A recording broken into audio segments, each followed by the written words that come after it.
Alright, so let's talk about The Amazing Spider-Man. I made a video talking about the Sam Raimi films a while back, so I decided I might as well continue by rewatching the Marc Webb movies. Before we get into this video, I'll just say that Andrew Garfield's Spider-Man is the one I've seen the least, so I'll do my best not to compare him to other versions of the character, and more just look at the films by themselves. So starting off, The Amazing Spider-Man, directed by Marc Webb. Now for those that don't know, this movie came out in 2012, 5 years after Sam Raimi's Spider-Man 3. I'll be honest, I was pretty angry with the cancellation of Spider-Man 4, so I've only seen this movie once when it came out. I didn't really like it that much, and never watched it again.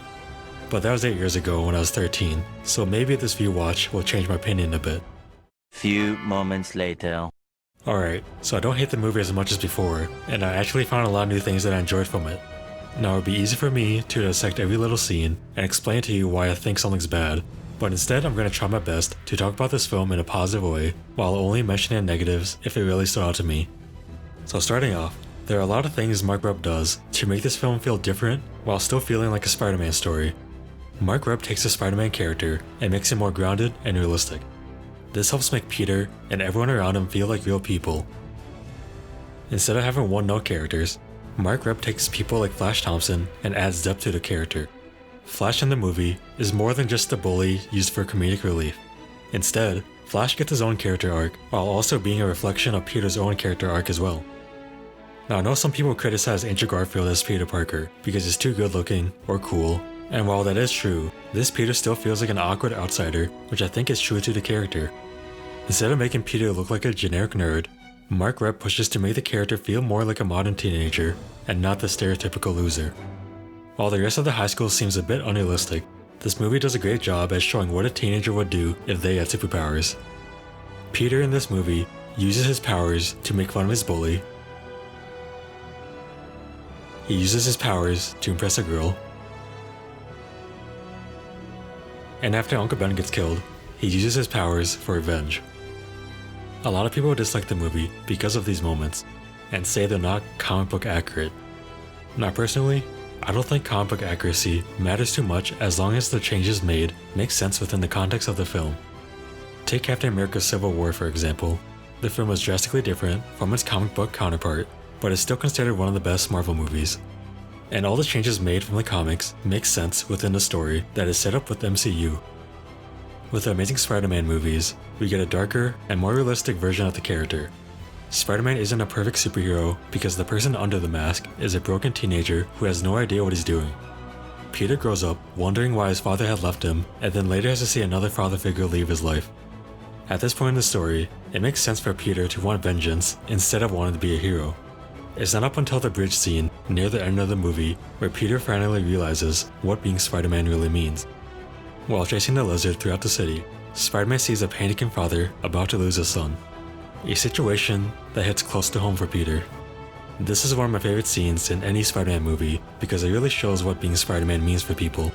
The child at first is scared of Spider-Man, but after Peter shows he's just a regular guy, he starts to trust him more.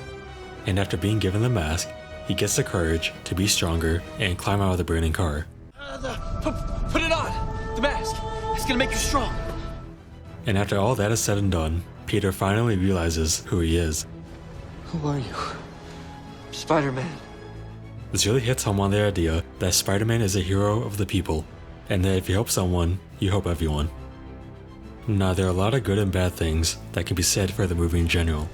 The action and CGI were amazing, and I really liked how genuine the relationship with Gwen Stacy feels.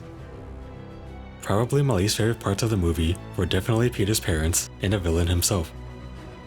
Peter's parents are these spy agents that had to leave Peter as a child to go on some secret mission. While it's nice to see Peter's parents for once, the secret spy stuff feels really unnecessary and out of place in this movie. I also think it takes away a major trait of Spider-Man, which is the fact that he's supposed to be an average guy that everyone can relate to. Dr. Connors, as the antagonist of this film, also doesn't feel very fleshed out. We don't learn much about him as a character, and his motivations as the lizard also don't make much sense. One of the main things I enjoy from the Spider-Man stories is the fact that the villain is usually someone who is close to Peter. In this movie, other than one or two scenes, Peter and Dr. Connors don't really build any sort of relationship at all, despite Dr. Connors being a close friend of Peter's dad. But other than that, Overall, I think the movie is good and true to the Spider-Man character, for the most part. Marc Webb had a lot of pressure from fans to create a movie that felt different from previous films, but still had to make it feel like a Spider-Man movie. I think he did a pretty good job. Hopefully I can say the same as we move on to The Amazing Spider-Man 2. One eternity later. Alright, well, there's a lot to say about this movie. So with The Amazing Spider-Man 2, we get a movie that has some good moments, but is overshadowed by a bad story, wacky characters, and an overall messy movie. But before I get into what I didn't like about the movie, I'll briefly mention what I did like. Spider-Man in this movie is more or less the same as the last movie. I think the biggest change would obviously be his suit and the fact that there are a lot more scenes showing Spider-Man's comedic side. Although I do think there are some parts where the comedy is too forced and a bit out of place. The action and CGI is better than the first movie and arguably better than some of the MCU movies. The opening web swinging scene is probably my favorite out of any Spider-Man movie and reminds me a lot of the Spider-Man PS4 game. There are also a decent amount of scenes showing Spider-Man just generally being a good person. But other than that, that's basically all this movie offers that I find fun to watch. Now there are a lot of things in this movie that I feel like didn't work as well as it should have. The movie starts off with Peter's parents fighting off some random guy, and this scene feels so out of place that I thought I clicked on the wrong movie.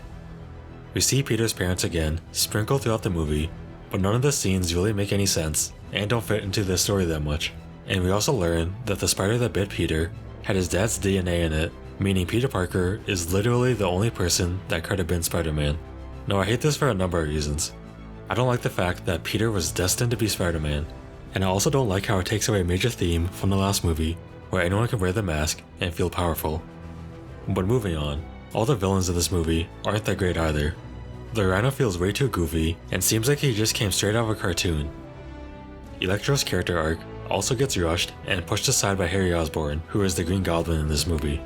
Harry literally shows up out of nowhere and isn't mentioned even once in the previous movie, but this film tries to make us believe that him and Peter are supposed to be best friends, which doesn't really work for me. And not only that, this movie also tries to squeeze in cameos of other Spider-Man villains in hopes of copying the MCU and building a comic book movie universe, but we all know how that turned out. Overall, I would just have to say, this film was messy. I don't think it's bad if you like the movie, but generally, I don't think it's for me. There's some enjoyable parts here and there, but I probably won't watch this movie ever again. So in the end, my opinion on the Marc Webb films haven't changed too much, but I did find more things that I did enjoy that I didn't see before. The first Amazing Spider-Man movie takes Peter Parker and redefines the character as the story takes on a more serious and darker approach. In the sequel, the movie steps back from the tone of the first movie and attempts to give us a more comic book feel to the character by adding in more comedy, but sadly the film was severely handicapped by the story. Overall, I can say that Andrew Garfield's Spider-Man isn't bad and represents the character in his own way. Maybe one day we'll get to see Andrew Garfield come back as Peter Parker, but sadly right now, this is all we have. Thank you guys for watching, and I hope to see you again.